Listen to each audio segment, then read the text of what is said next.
If you're following the ongoing dispute about transgender athletes in sports, you probably already know that Maine is now at the center of this national conversation.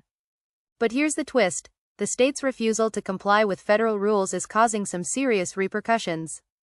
Maine's stand against a Trump-era executive order, which bans transgender athletes from participating in women's sports, has now triggered a wave of legal and political actions.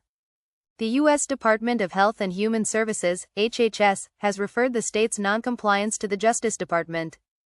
In plain terms, if Maine doesn't make a change soon, there could be some serious consequences, including federal action to enforce the rules. So, what's going on in Maine?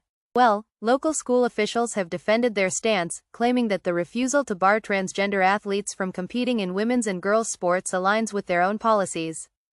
But the Trump administration isn't backing down. Republican Representative Laurel Libby wasted no time pointing the finger at Maine's Governor Janet Mills and Democratic lawmakers.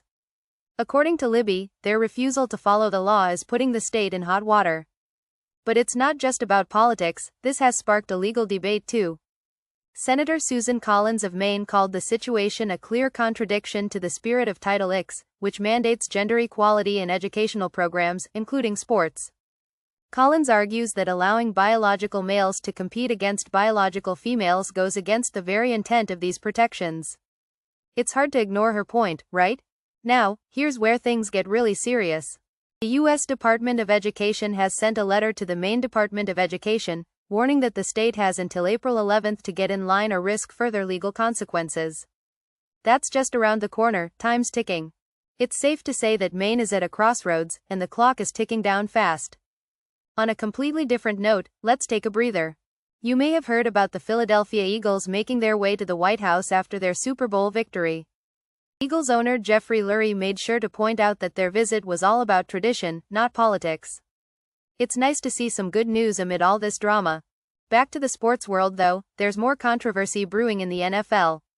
The so-called tush-push play is under scrutiny, with Chiefs star Travis Kelce speaking out about health concerns.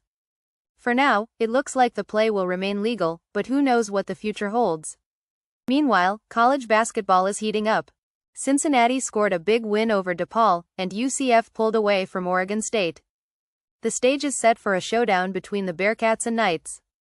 It's clear that sports fans have a lot to look forward to.